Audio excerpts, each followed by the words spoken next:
Greetings and welcome to Star Trek Discovery Pod, a sometimes funny trying to be smart podcast covering all things new and classic Trek.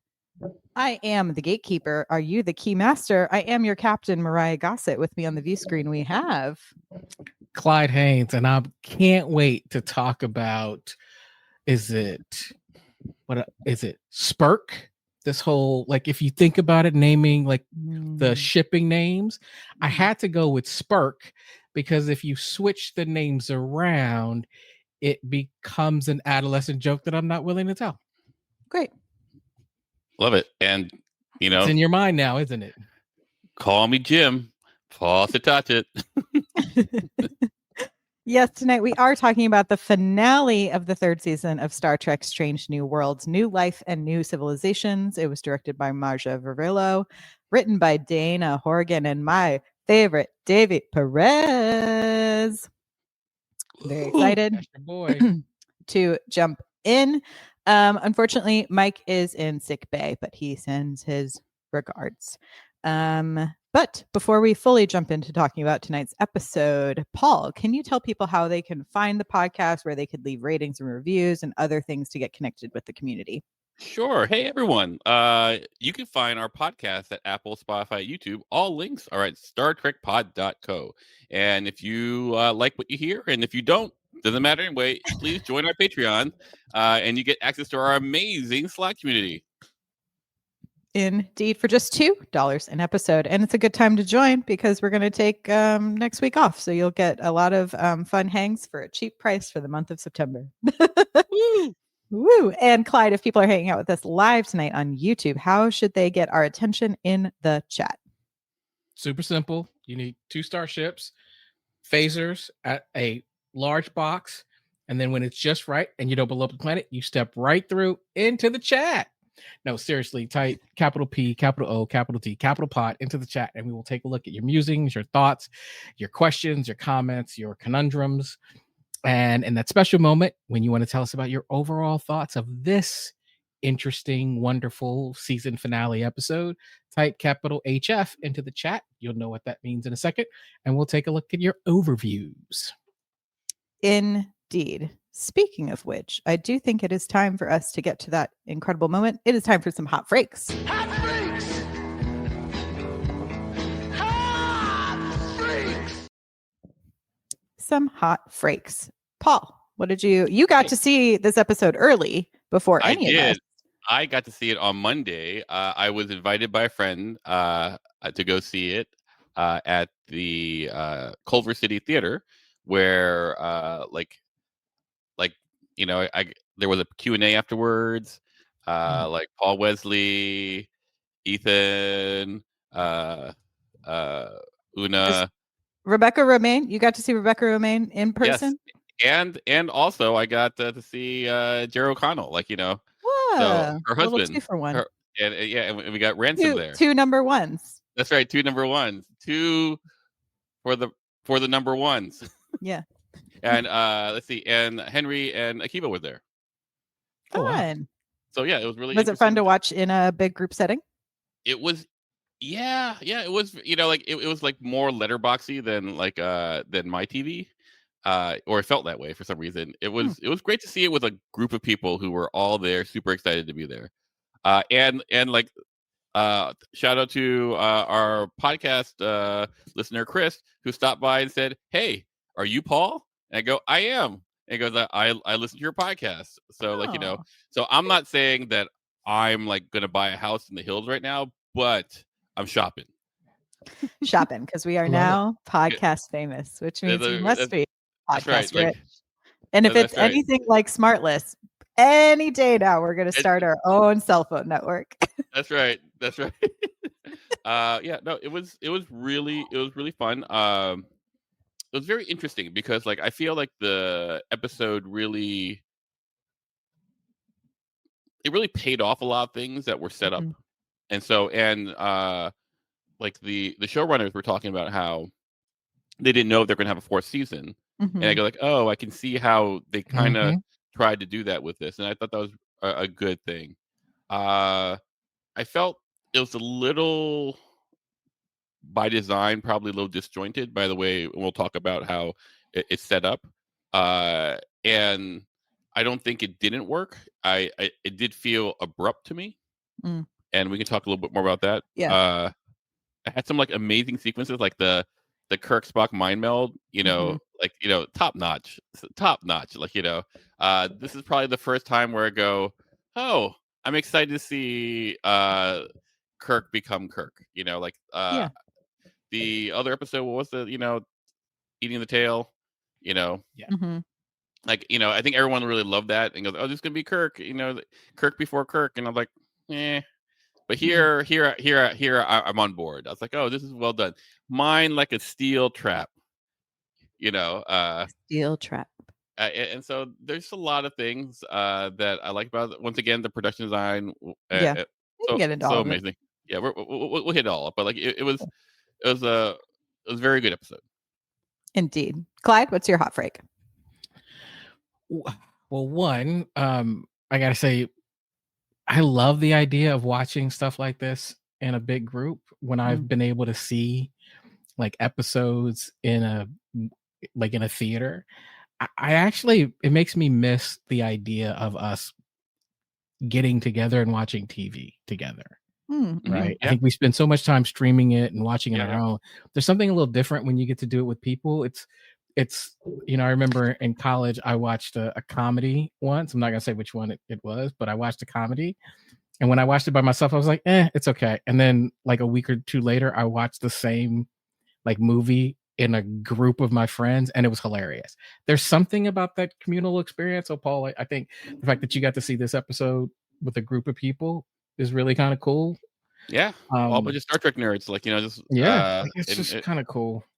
Like Yeah. the moderator was I forgot his name, but he was crazy. Like He usually moderates all of their Comic-Con and- panels as well. Yeah. and it was like if there was a 23rd century meth, he was on it. Wow. In a good way, He's in the very best way. enthusiastic. Yeah. This is no shade. This is like he's like, oh, he's really in it. Like I'm a Star Trek nerd, but this is He's this next is level. different tier. Next level. This different tier. Real talk for a second. One of the things I love about this podcast is when Paul starts talking, I typically think, oh, I know where he's going. And by the time he gets to the end of a sentence, I go, nope, didn't see it coming there. That was not where I expected it to go. Like every time. 23rd century meth. That was not on my bingo card. I like this episode. I'm looking at the chat and Ern says far from his favorite episode of the season. I dug it. And maybe it was the Kirk Spock moment was just so good. It was a highlight. It was a series highlight. Yes. I felt like 3 seasons waiting for you're like, oh, I see where the next series is going to be. Like I see yes. in 3 seasons, not for because it's building up to that, and I think that's totally fine. There's no shade. Yeah, it was just like the split screen. I was going like I'm not always a fan of split screen, but I go like yes. Yes, I'm with you. Like the execution was done and it felt new. Like this was something where, particularly as long time Trek fans, a lot of times we're like, oh, this is a variation on something I've seen before. This felt fresh, and I was like, whoa, like I'm in. So I enjoyed that. I did think like this was the first time in a long time that I got to a series finale, a season finale, or even a series finale, and I go, as a series finale, like I don't know what's gonna happen in season 4 or 5, but as a series finale, good job. Like that felt like wrapped up really well. And to reference you, Paul, I did go, this is the first time I was like, you want to reboot TOS? Okay, I'm in. Yeah. I'll watch. I think for me this was like a perfectly fine season finale for a perfectly fine season. Like there was lots of highs this season, but there was also some pretty major lows for me. And so I think this sort of hit the beats that we wanted to have concluded by the end of it. And I also read in an interview, Paul, like you were saying, that they weren't sure if they were going to get a season 4. And so this was like, oh, I can see how you're trying to wrap this up in a bit of a bow, I think the initial draft of this episode probably could have been a two-parter in my mind because there is some plot Fair. I think left on the table we can get into, but overall I had a great time watching it, especially the first half. For me, I got really excited about where we were going. I was like, I see you Ghostbusters references and I'm picking up what you're throwing down. And I got real excited about it. And yeah, I think it's fun when Trek dives into like areas about spirituality and the unexplained, because I can't remember who the quote is from. I've seen it around, but it's like one of those things where it's like scientists are like, my favorite part of science is when it feels like magic. And I think this is an episode that really embodies that statement for me, because there are things that were left unexplained, right? Majorly unexplained, but in like a fun way that I didn't quite mind. But let's go ahead and dive on into the episode, which to me felt like a pretty big nod to Inner Light from TNG. They mentioned it at the episode. They go like, they go like, oh, like, and then and we did our Inner Light magic kind of thing. Yeah, it felt very much like that. And then the first, I think Davy Perez is a writer who loves to pay a little homage, I think, to a lot of our sci-fi influences and horror influences of the past. And as soon as they said ley lines, I went, we're going Ghostbusters, baby. Here it is. This is what's happening. And I'm here for it. And I got very excited. Especially once we found out you had to cross the streams to maintain the power.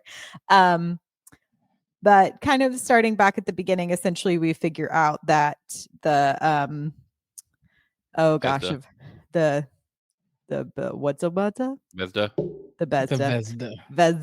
Vesda has to be has essentially teleported itself back to where it began, and so we know we're getting a we're getting a back reference to that episode. And I think sorry, I thought I had a do not disturb on, and now my phone's going crazy. My bad. But hearing that your friend saw you on a podcast is like, let me call her. Yeah. It was just like, but yeah, what did y'all think about us kind of returning back to this? I know it was something left unsaid, and we sort of get some like technical jargon along with the made up ley lines, which have never been established in canon of Star Trek before, as far as I could figure out. And it sort of gave me a back reference to the idea of the mycelial network in a bit of a way. What did y'all think about this thought process of these interdimensional evil beings being able to sort of travel outside of what our normal like understanding of Trek canon? I think like there is like, I think there's precedent in like, the Iconians with their gateways as far as like just super teleporting. So, and like, you do have the big door that winds up teleporting you into like the vault. So it didn't seem that much of a stretch. Like I had to go like, okay, so you just ley lined yourself like across without the door from the Enterprise. That was a little stretch, but I was like, whatever. It's the first minute. You'll be fine. Like yeah. The so, other. Yeah. Go ahead. Oh, so I don't think that I feel like if I had to make a criticism of this season, is there's a lot of hand waviness as far as like, oh, here's the reason why this is, and and like one of the things that Star Trek does really well is it has its own internal consistency with its like technology, and even if it's like gobbledygook, it's like codified gobbledygook. Like I remember, it feels like technobabble. Yeah, exactly. There's a difference between like magic and technobabble. And I remember when I had like in the 90s where I had the Enterprise D like blueprint manual, and you just played with it, and you go like, oh, gobbledygook, but it was systematic, it was codified, it was and this season a little loose with that, but like let's get that aside. Yeah, I agree with you, Paul. I always, we've talked about this on the pod before, but I'm like one of the 6 people who read the Titan series novels. And what I remember about those novels were always it started heavy science, right? Like, because there was, Mhm. in order for you to understand the action when you eventually get to it, there's this explanation of the problem, and the problem Sure. is always something scientific, it's cultural, but so there's a lot of exposition about here's what's going on in this backstory Mhm. and telling the story. And that why that worked for me was when I think back to TNG, there's a lot of conversation. When I think of TNG, I often think of Picard and the senior officers sitting around in the ready room talking about the science stuff for minutes, right? Sure. Like they use 3, 4, 5 minutes of the show talking about a science problem, right? And I think that and that was on broadcast network TV. Now we're on streaming, and I'm looking and going, you have the ability to really stretch this out. You're not confined by it has to be 43 minutes. You want it to be 47 minutes, you want it to be 52 minutes, you get to do what you want. And that wasn't taken advantage of. And so it to your point, Paul, I did think there was some hand waviness to it. And so I chose to go, all right, I'm going to believe it. I'm going to go yes, because I want to see what happens to the story. And it's kind of cool looking. And the set design is great. And the costumes are amazing. And, I could talk about those dresses, but you know who I I'm know. talking about. So, like, Yeah, all of that was kind of cool. Yeah. Yeah, I was going to say one of the highlights for me was the set and costume design this episode. I thought it was really cool. I thought the world design was really incredible. And I think, for me, there's been some comments in the chat, like Kian saying the Mbenga Destiny part of the episode seemed too convenient. And then like the Vesda story was meh, but I like the Kirk, Spock, Pike, Patel.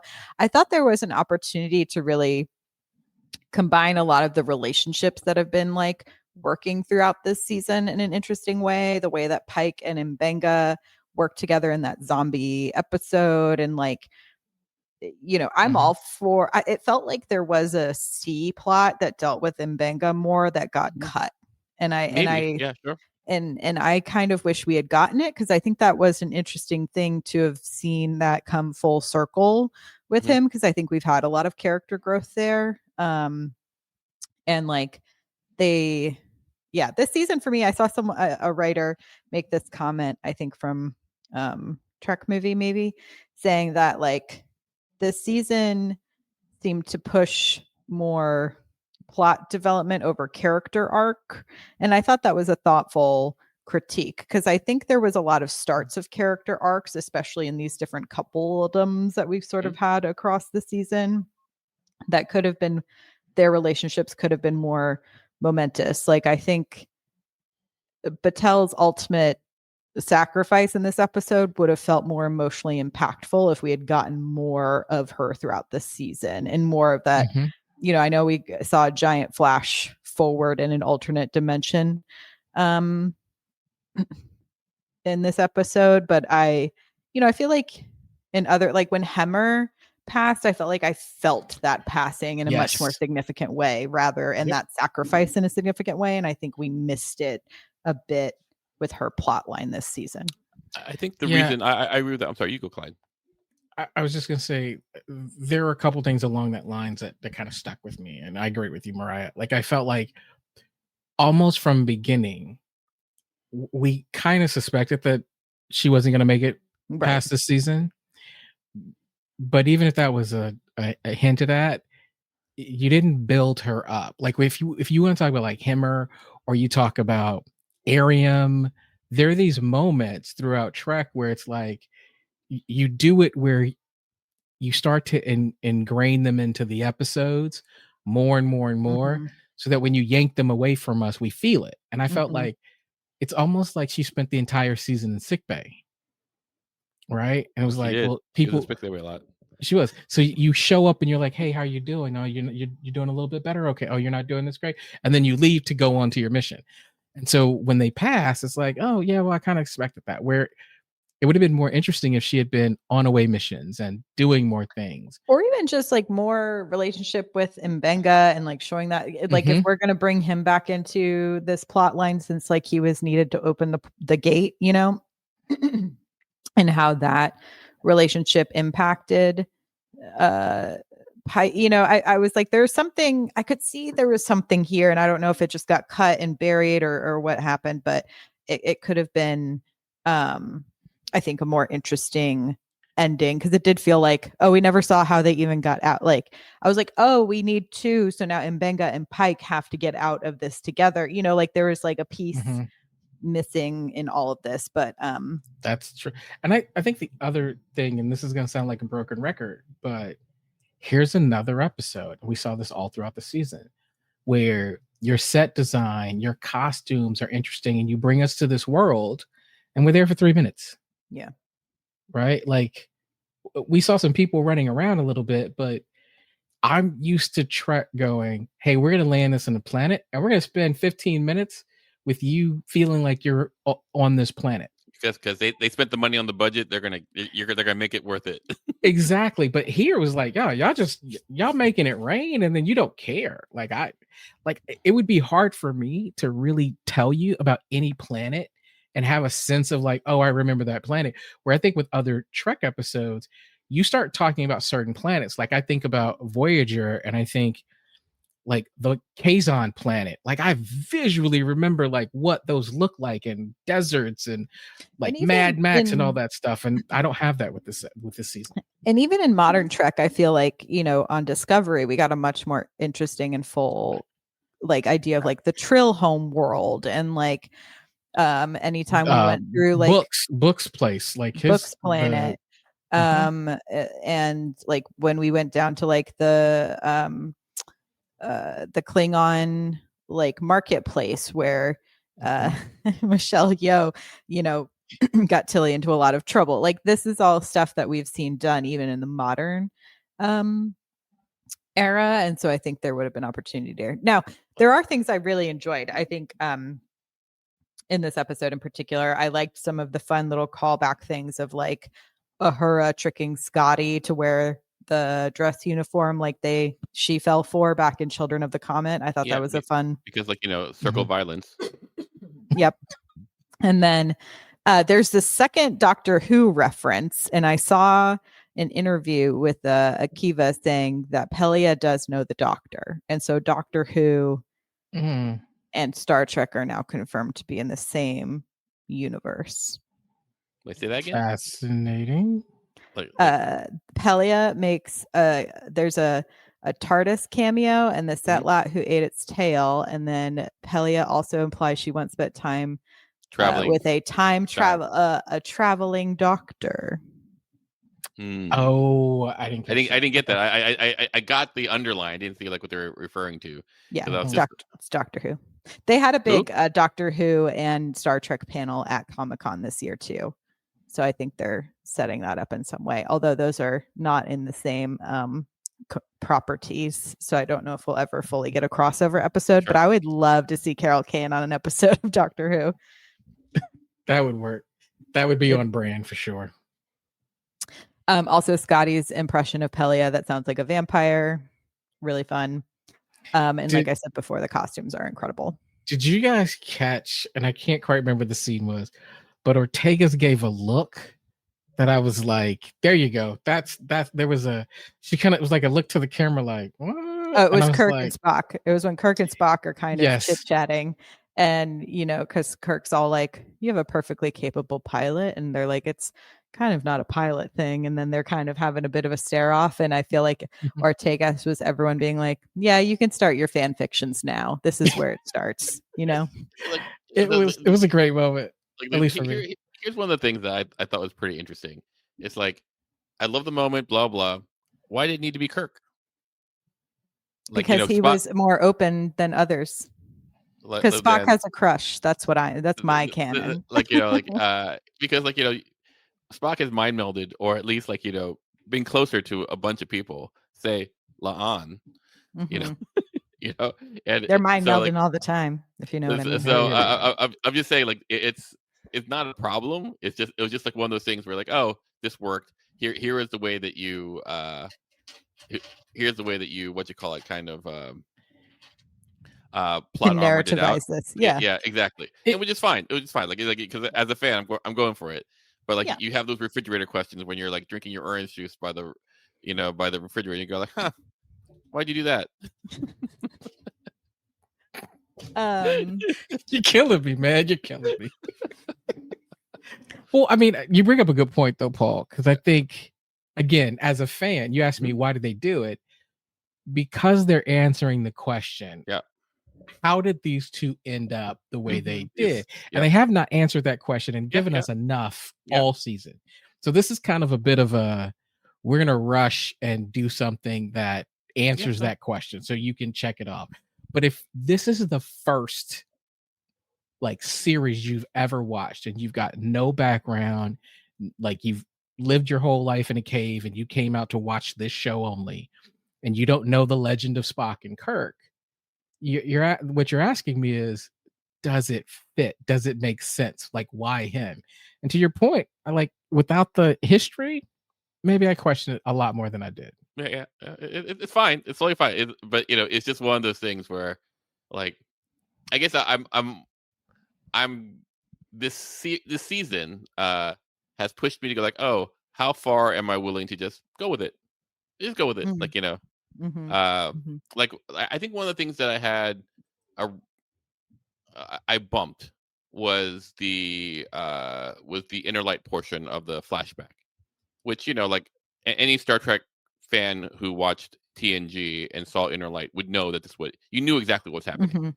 Like even if you were any kind of and I go like, oh, I see what they're doing and it's good, it's fine, it's executed well enough. But like to everyone's point, like if I just had seen Batel like in every episode, of the season, it would mean more. But there were gaps where she was missing. And the way that they did a real good job of this was like with Ironic Gamble. Hey, you're on the team, kid. Great. And he's there for a little bit, and all of a sudden, boom, you got no eyes. You're dead. And then that's like, oh my God. Because like in the first 5 episodes, I see this kid. I think he's gonna make it.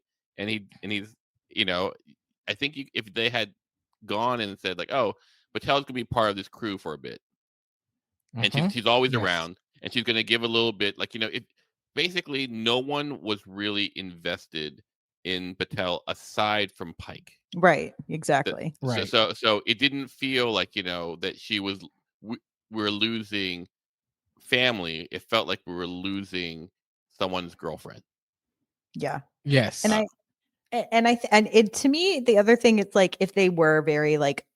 This whole season makes a little bit more sense to me if they were like, this is the last one and we're just going to let everyone have a lot of fun writing a bunch of genre episodes. And I went, oh, that's what happened. Like that to me was like, we're going to let everyone have fun and like have a good time. And then we're going to wrap this up with a bow, and you're going to see a beautiful future of what Pike could have had in another alternative timeline.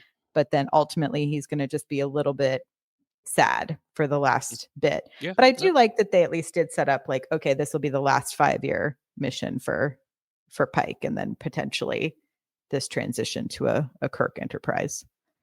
Yeah, it's interesting. Jay with the good question.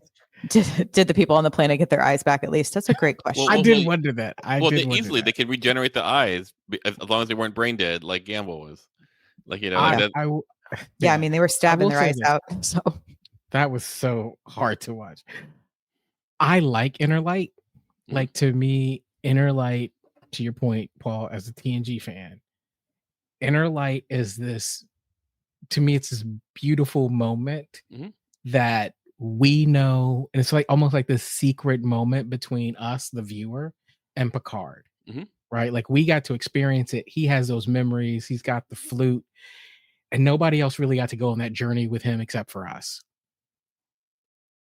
I actually liked the dream sequence, and it was kind of neat. And I was, it was a romantic comedy inside sci-fi, and I kind of dug it and was like, okay, this is what, like, if they could open up the canon and not be bound by, Pike's tragic end, or we all know it's going to happen that Patel's not going to make it.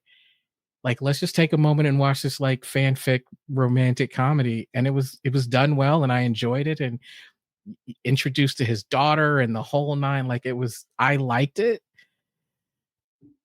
So I enjoyed that. No. Yeah. No, What's I the think wrong with it? I enjoyed it. interesting. It's an interesting thought like experiment too. It's like this is essentially her trying to like Chupi made the point. It's like it's her gift to him, which I Mhm. think is really sweet, but it's also so tragically sad because it's essentially like here's something you're going to now have a memory of a life that you can never have. What do you Mhm. mean? She had that life. Picard had that life. You know, like Well, I Picard think that- really, but he lived. I think the thing is, Picard lived every moment of that life. and I think that like they did too. Like Interesting. I think that's the question that I walked away with was Mm, like we saw like snippets. clips, like Yeah. like highlights, right? but you Like saw this is snippets with the Inner Light too. but Inner Light felt like it didn't feel like snippets as much as it felt like this I don't know, And montage the is reason, not quite word, but it just felt like it and was I'll tell you why, because you had a whole episode, like a whole 40 minutes to devote to that, yes. and more than that, instead like of- Yes. Picard was doing something in Inner Light. He was going like, "Oh, here's climate change. Like, I'm figuring that out. Like, what's happening? Like, I'm trying to help out my village." Whereas all Pike did was going like, "Oh yeah, it's great, it's great." But I push against even that though, because he's going, "Oh, here it is. It's the day that I'm going to die or get really messed up." So Mhm. so they were dealing with that too. So like You're right. there's a time aspect of it, but like Mhm. for me, like the thing, and it comes down to this like really minor thing because I'm really nitpicky. It's like the cut from like Vesda jail to like Mind Palace, like was a really hard cut. Mhm. Whereas if they just like had her do a flash of light with her hands, Right, just like a hand to his head or something and, like or not even just hand, like like just do like a flash, like power coming from a hand, and then it flashes to white, and then they're in the memory. I might even be Mhm. able to believe that, like, oh, we're just in the future now. But Mhm. like because it was the way that it was cut, like a hard cut from one to the other, I go like, oh, this is an Inner Light thing. Because when she goes like, oh, I don't even remember how we did it, and he goes like, well, I just had the power to blah blah blah. I goes, well, I didn't Mhm. see it. So I already Yeah. know it's in the head. Yeah, that's another scene I felt was missing is like how did Mbenga get him behind the gate? Because essentially you have like him like banging at the door, right? Like that's the knocking we keep hearing. Yes. So I don't know if that's the embed, because he already blew up the door by the time we were in there. I think they just used that as a metaphor. Like the question I had was like after Patel becomes like this ice sculpture, like how do you get Pike out? Yeah, He's that's what I was invented, like. yeah. You need two people to get out. So I guess they used Mbenga, but So like he's in there in the middle of the universe, like this sidewalk in the middle of the universe, and then they just cut out. And goes, oh well, we're back. And I'm like, another orange juice question at the refrigerator. yeah. It felt too like we didn't quite get this felt like a big finale episode for Pike and Pike's story. And I think we get like that moment for Kirk and for Spock, but we don't really get any kind of like we sort of have a little moment with Chapel. But everyone, I feel like usually for the finale, if it isn't a two-parter cliffhanger, we get sort of a little like, here's where we're leaving everyone. You know what I mean? And I guess we're leaving them all on the bridge. But, I felt like we could have explored more of like, where is Uhura and her sort of journey? Where is Ortegas after, like we kind of dropped the Ortegas and But I would say this to you, La'an like, situation. do you feel like you don't know where Ortegas is after her big episode? I guess I do wish I had seen something between Ortegas and La'an. That's something that's still like lingering, but I'm hoping they'll address it next season. I'm with you. I'm with you, Mariah. I think we had this moment a moment ago where she had this pretty significant like tragedy. Mhm. She befriended her enemy, and then in a moment, her friend killed her new friend. Oh, And there's no remnant of that. Like, actually, yeah, P.W. Gregory answered the question as far as like, yeah, Mbenga how they got out. Yeah, that's how they got out of the chamber. Yeah. That makes sense. My bad. But yeah, I wish we had seen it to like kind of tied together. I think the Pike and Benga plot that I think we started the season with, and then to also tie into the whole like destiny thing that happens when they go to the gate. The other thing that was like, this is so nitpicky, but it was just like a blocking thought process for me, and it could have been kind of a funny moment, is when the ships fire the phaser at the gate. Pike and Battelle are just standing right behind it, and I'm like, what if that whole thing just exploded and then you're just in the way? If they exploded, the whole structure was gonna not make it. Right. So like, I was like, this is a crazy idea. Yeah. It would have just been funny for them to be like, should we move over? You know, like I would have been, I don't know. I would have been like, there could have been something cheeky there. But it did feel very Stargate-y. Anyone else? Sure. Yeah. No, What do you, is that I'm trying to figure out your tone. that there, jab? Mariah. That Like, jab? No, yeah. I'm just saying. I know there's some Stargate fans on this podcast. Well, the gate is made of Naquadah, right? See, this is what you're gonna do. You're gonna wait. You're gonna let Mike be in the sick bay when you start poking at Stargate. You gotta at least, if you're gonna poke at Stargate, you gotta let me and Mike, even up the teams a little bit here. That's all I'm saying. Okay, so I have a hot take about season 3 and the series in general. I feel like I don't know Pike. I knew Pike in season 1, and a lot of season 2, and except for that one that memory episode where I didn't really care about it because he didn't remember anything.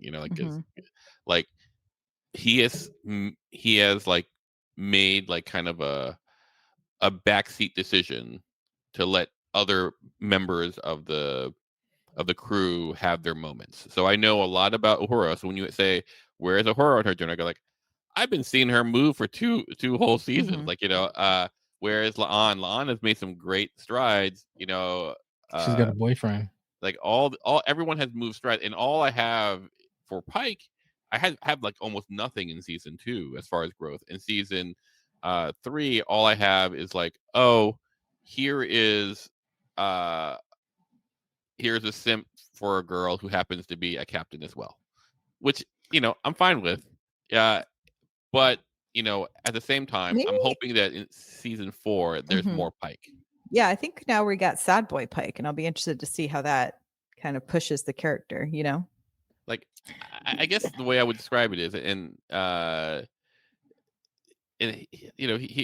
here's the way I would put it. I was like Pike's gonna have a really bad future for a long while. It's gonna get really bad for him until TOS Menagerie. Anyway, so like I kind of want to feel that tragicness. I want to feel like, I really rooting for this guy. This guy is awesome, and all of a sudden tragic, as opposed to sad, and then like radiation poison. Yeah, I mean, we still have all of the Vigna stuff to get to. Yep.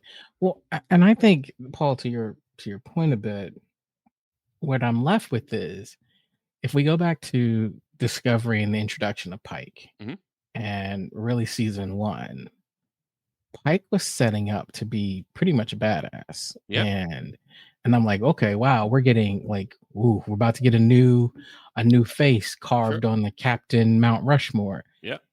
And it's almost like this hero figure, but in the last 2 seasons, they've shied away from that. And I'm left like, yeah, but like, I needed that. I kind of wanted that. I wanted this. Give me another super captain. But then when you take him away, I'm gonna be disappointed. And I'm not there yet. He's cool, but he's not legendary yet.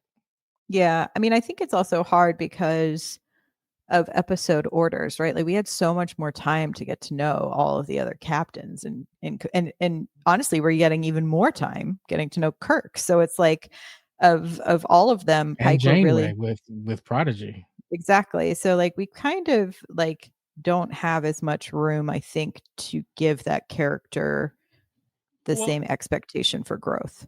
I think the way I would describe it is like the last 2 seasons have been focused on the ensemble. Yeah, and I'm not even criticizing that. I think a lot of, but I do feel that much like a mall, like there needs to be a few anchor stores and Yeah. and I think Pike's anchor store has been a little neglected, or at least like it could go with It's a. giving Sears rather than a Dillard's right now. I was That's gonna say, did you I was- just call Pike J.C. Penney's? Like, what are you doing, bro? I think a Sears is probably more like, because Craftsman tools, like they're Mhm. reliable, but like, are they the sexiest tools? I don't know. Hey, he's Macy's. Do not get it twisted. Pike is Macy's. I'm just saying it just needs a facelift, a glow up. He has a hair product for it, so like it's going to be okay. Mhm. But this is just my feeling as a Trek fan watching 3 seasons of this. Like, I thought the end of season 1 was exceptional for who Pike Mhm. was. I go like, oh, I'm interested in this guy. This guy has, and like all of season 1, like it really kind of built up. Like, oh, here's going to be this like legendary captain who happens to also be more of a team player than any other captain. Not in not in like like the other captains weren't team players, but like this captain, unlike all the other ones, is really more about collaborative decision making than Mm. any other, which is interesting. Yeah. I mean, I think Yeah. it can be hard, and ensemble casts can be, I think, a harder thing for some folks to for some rooms to crack than others. I've been I don't know if anyone else has watched Twisted Metal over on Peacock, but I think that's a show that is doing a big ensemble cast fairly well. And they're dealing with some legacy characters because it's tied to a video game, right? So people have expectations of what these characters are like, but they've made the choice for the 2 kind of co-leads of the there are clear co-leads of the show. Mhm. And I think in most of our other Trek franchises, there's very clear 2 to 3 leads, right? Like in TOS, it is Spock, Kirk, and Bones, right? And so I wonder if we're just missing a little bit of like the direction of who is our core 3, which is difficult because I really like this full ensemble, but I think it's about finding those like corrective moments to give them their like I think the Ortegas episode is the correct way to like accomplish that in some regard for some of our other characters. I don't know. What are y'all's thoughts about that?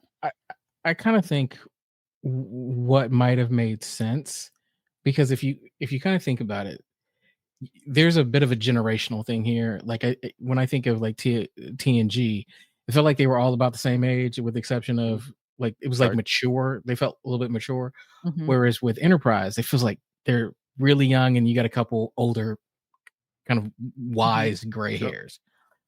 So I think in that realm, you have this opportunity to establish Pike as this like coach mentor, right? Who like almost like a player coach, where you can develop the ensemble, but he's this wise figure that comes in and can kind of guide you, right? Where I actually think what has happened is you've seen that be hinted at a little bit more with Una. Yeah, right. No, Una seems to be the hard ass. Yeah, and so kind of coming in there and going, well, what do you think about this? And let me give you some correction. I think there's a way where you establish Pike as this legendary captain who is growing this young team. That probably would have been an interesting approach for me, where like you get that, like with these, every once in a while you get a hint where you go, oh, he's a badass. And so as another show reference, I don't know why I'm watching it. It's a simple show. It's got a simple formula, but I've been watching SWAT. And there's an episode where you have this captain figure who is pushed into, they've got an old contact that has to go on a mission. And they go into a mission and they're amazing. And the younger members are going, I knew you were a good captain, but I had no idea that you were a good cop. Like that's kind of those moments where like you'd have Pike show up and he's like, boom. And he's, you're like, wow, you really are like, okay, I get it. Yeah. In that way that like, did y'all watch Brooklyn Nine-Nine? Yep. Yeah. So like it's a really great ensemble comedy. And I think the way that the captain on that show would come in and kind of like, he would let the underlings make some mistakes and then swoop in to make sure no one would get hurt, kind of thing, but in a way that created a bit of a lesson. I think there is that craving for Pike to be doing that. And I hope we get a little bit more. Although I'm also down for next season to be the crew is what lifts him back up. Do you know what I mean? After this sort of tragedy in some way, but I'll be interested to see where they go with it. Like, and maybe this is me because I've been here's a hot take, Clyde. So you're not going to know where this goes. The minute you started talking, I perked up and was like, I'm leaning in. So and I can't. I'm like, let's put the other headphone on. So first, I've been married for 24 years. Probably going to make it 25. So it's been a minute. Okay, so like get that out of the way. I love my wife. She is great, and I would not trade her for the world. But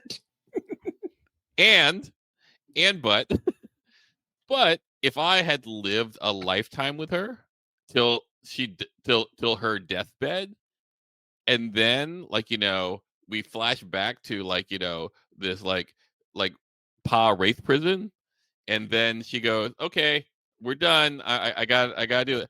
I've had a lifetime with her, and I'm young, and I get to live a little bit more of my life. Hello. You're stoked. I'm just saying, I'm not a sad sack. I'm still a sad sack because in 10 years, 5 years, I'm gonna have radiation sickness, and I'm gonna be a Paul potato. But until then, I have a good 5 years of pretty healthy in the 23rd century, 22nd century kind of and I got my hair. I love you, Paul, man. You are the best. You are absolutely the best. So to sum up what you're saying is Pike should be stoked going into this next season. I'm just saying, he had your Picard with your inner light, and when you come back, go full Riker. That's what you're saying. I'm just saying, Picard is living 2.5 lives. Like Picard should be there should never be a time where Picard is oh, almost that's you're living twice. So you're saying Pike? No. This Picard in the inner light. Yeah. Pike has had Pike is going on too, and so I don't understand why people are all so mopey. You had lived with her to the point where she was gonna die. And then, she doesn't die. She just becomes this frozen mannequin in this space jail. So what you're saying is, for Pike and Picard, every time we see them in their cabin, there should be a different ensign or lieutenant. I'm not cool with those power dynamics, man. That's not a cool power dynamic thing. I am just saying, in the end, if you put yourself in that situation where where you get to live the life with the person you love in, I assume, a fairly ideal way, and and it comes to its natural conclusion, and then someone gives you here's a one player extra player token, and you get to play again. I mean, that's not bad, right? Just wild out. Just I'm not even saying wild up, but don't be a crying little bitch about it. It is an interesting idea to think about the overall themes of the episode, in that it was a little bit science, spirituality, good versus evil. Is there something to the idea of essentially Pike gets to remember a past life? If you think of other forms of spirituality where that is a part of the death story, and so. Is it that Pike got to live a full other life and now has to remember that past life and knows his future? I mean, it's interesting when he knows his future. Anyway, I like when Trek throws some spirituality questions at us and think about it. Yeah.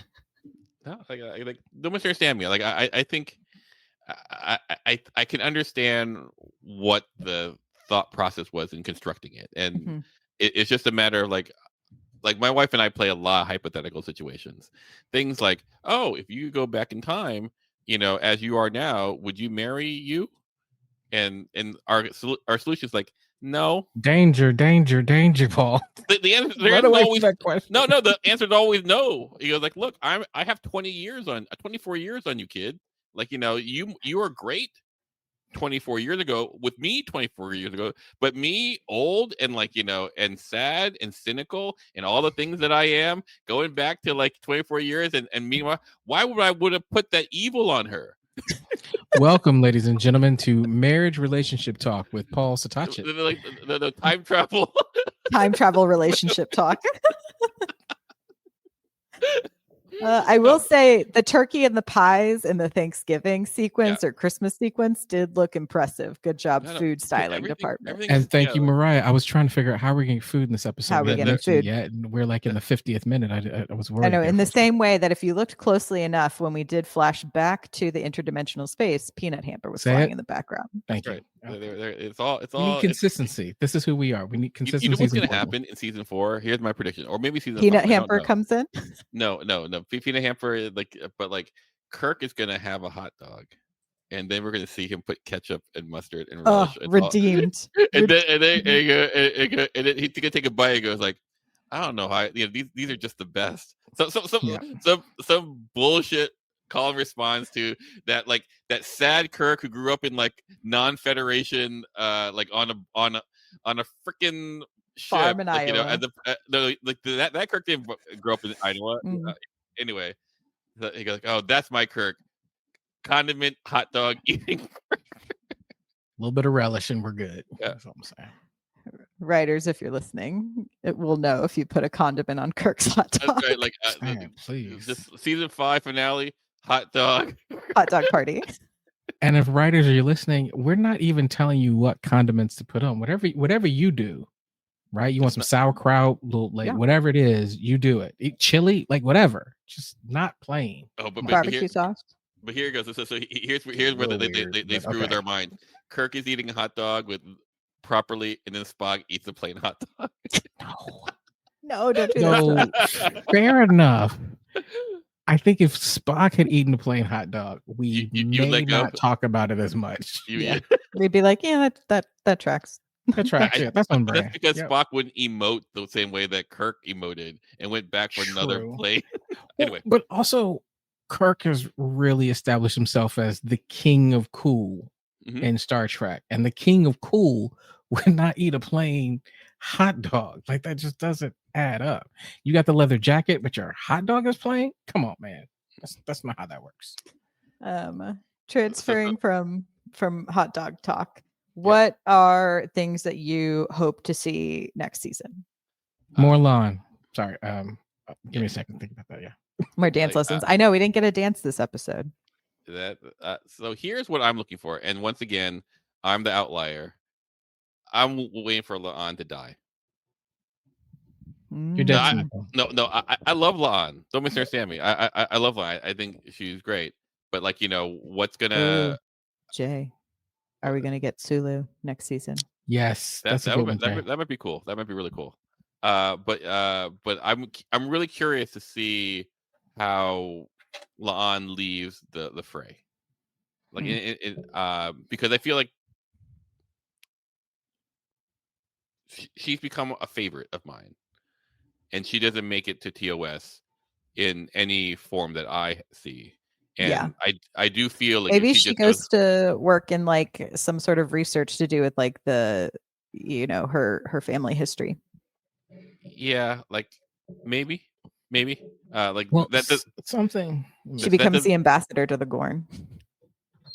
yeah, I maybe like all these things, but for all of it, like if there's no impact like in the future, like if it's just like oh, we're just gonna shift you away somewhere, that feels like I feel like she deserves more. I feel Mhm. like Pelia, I'd rather have a show.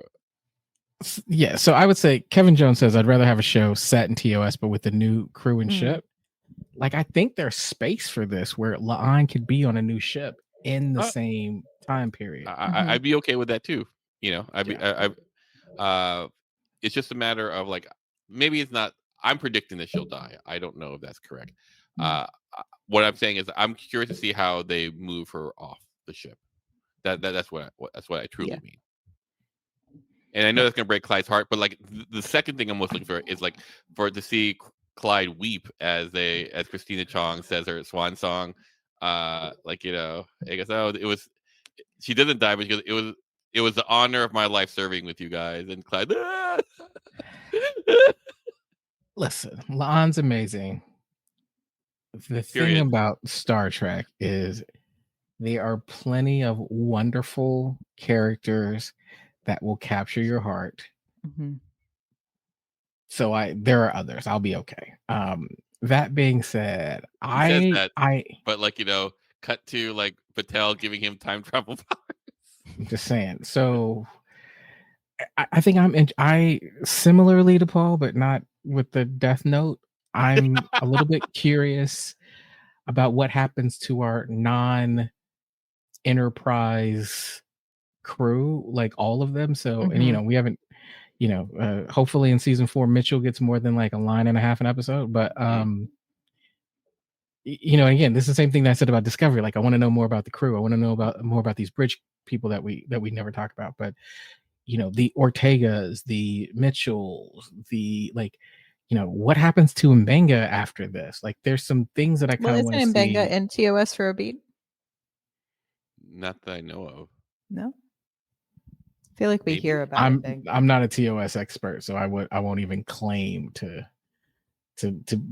pontificate on that. But I'm curious about what happens to this crew. Like, we know they're superheroes, and Chapel and Spock and Scotty, and now Kirk. We know that they're all like, they're going to be forever. They're fine. Mhm. But what's the future of everybody else, right? And we know so little about number one, about Una. There's a lot that can be mined there, kind of going forward. So we know she's around, but what else? And I think for me, the story is, and maybe you guys know already, but what happens to her after Kirk gets the Enterprise? Why isn't she there? Una? Yeah, she was first officer on the ship. Yeah. What's her story post Kirk Spock Enterprise? And so much of her crew was there. Does she get her own ship? Does she die? Like, what happens? Oh, word. We see shall see. I will say this, one of the things that I hope they do, the writers do, and this impacts on, is that in TOS, Spock is still betrothed to, what's her name? T'Pring. T'Pring. Oh, And so she comes. that's a She's good one, Paul. like, if we. I Do know we get a T'Pring and La'an fight? That would be kind of fun. it like something's gonna happen if they stick to canon, which I hope they Hold on, do. give me a second. I just gotta Stop, Clyde. Stop. But and so I'm curious to see how that's gonna manifest, because I think it's if you want good shipping, this is good. This is good for that. Yeah, totally. Like some bit where T'Pring comes by and then maybe they bring Cybok back into this because they set up and then she goes like, "Oh, I see you moved on to another human. Shady T'Pring. Explore your human side. Oh, well, she is a bit of an augment." Man, Just right in that dialogue, Paul. Just right in the dialogue. You gotta admit, the banter between T'Pring and La'an would be legendary. Top notch. Yeah. Top notch. Like, actually, do you know what I actually hope happens? Is the two of them team up because Spock has done something stupid, and they have to be the ones that team up to like save the day, and by the end are friends. No, I team up, huh? Okay. Like I thought the cast of T'Pring was amazing in season 1. Like I was actually sad that they got rid of her. I know. I hope she comes back. Great. Like speaking of great costumes and incredible. But my favorite line is when Spock goes like, "Oh, like I just wanted to apologize for kissing Chapel." Goes like, "Oh, well, no, like I know it's a lie, and aren't you glad you had your human side because because you without that, how could you have sold that kiss?" So I mean, it's just great. It's great. Yeah. Well, I'm excited to see what happens next season. I'm excited to see what is going on over in Academy World. And then just for some housekeeping, we're going to take next week off, and then we'll be back talking about the Khan audio series, which I've heard so far good things about. So cool. We'll figure out a schedule for how many episodes per episode we'll discuss. I have to see how long they are. But yeah, any other big thoughts or feelings about this season. I'm sure also we'll continue to ponder and to think. I do want to do another kind of watch down, I think, through all of it. But again, the first half of the season really, really had me for a while. So I think there's ones I'll skip, but there's ones I'll definitely revisit. I think, like, for me, just not that anyone asked, but like I think that I did this ask. is a that's right. I feel like it felt rushed. I Mm. felt like it had things that that it was solid, but it felt rushed in some of the ends that they were trying to do, probably because they thought they might have to wrap it up. Yeah. I think I don't like you could see the seeds of what they were trying to do, and those seeds are strong, or at least Mhm. I'm all on board for those things. Yeah. I do actually probably think that this season would probably been done better in a 12 episode as Agreed. opposed to 10. Like, just because it did feel a little tight, and you probably want just more breathing room for people to live. Mhm. Like just another episode of the week would have been good. Because with Mhm. the holodeck episode, like just coming out so strong with all those bangers, I actually think that was a mistake in pacing. Mm. Not because just because like if they all felt like, oh, in this special episode, as opposed Mhm. to, and I made this analogy before, like when you're dancing, like partner dancing, you need to do the basic a couple times so that you can see the specialness of the variation. Mhm. And when you only have like 10 and everything is trying to be special, you make actually nothing special. Yeah. Anyway, but that's just a No, I agree, Paul. I talk about the fact that in my younger days I ran track, but I'm a stocky guy. So I'm a sprinter.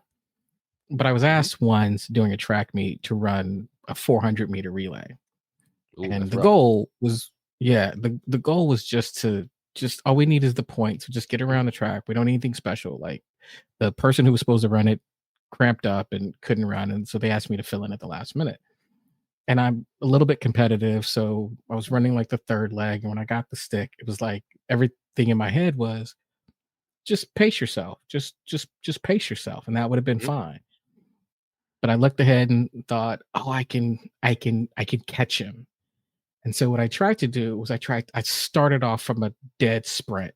Mhm. And as a sprinter, a 100, 200 guy, that start out the gate worked really well. It looked amazing. And then the last 200 yards. It was awful. Like it was awful. Like it was embarrassingly awful. And I think what I learned in that moment is when you have a bit of a distance, you need to start out with a steady, competitive pace. And then toward the back half, you kick. Mhm. I think this season, it started out with such a strong sprint that the expectation is that pacing was going to hold. And it kind of didn't for me. Like it Yeah. felt like in the middle, they ran out of gas a little bit and then they got across the finish line and at it with a decent time. But if the pacing had just been a little bit different, I think this could have been a really fascinating season for me. Yeah. Cool. Yeah. I would I agree agree. with Word. Okay, we're at an hour Okay, 3. that. Okay. We will talk to you all in 2 weeks. We'll see you over on Slack. Thank you again so much for listening. Thank you for watching. And until next time. And actually, I like to thank our listeners. I haven't done that before ever because I'm ungrateful and I'm a terrible person. But like when Chris said, hey, I listened, like nice to meet you. I'd be like, oh, thanks. Thanks People listen. Thanks for listening. Thanks for People listening. listen I listen know. to our I, garbage. like, Yeah. I know. I'm just here like every Thursday talking about Star Trek. But like the fact that people tune in to listen, is actually really nice. Yeah, it's nice. And I will say, for one of the first times, none of my Mariah theories were right. And I'm sad about it. Ooh, sorry, Mariah. But it's Okay. okay. Yeah, I I had want good to echo thoughts, those but none of those but things. none of Next them season's a hit. chance to grow. Next Yeah. chance Next to grow. You season, got it next Mariah theories coming in hot. All right, y'all. Okay. Thank you so Okay. much. We'll see you next time. Live long and Bye, prosper. everyone. Bye. Matashta.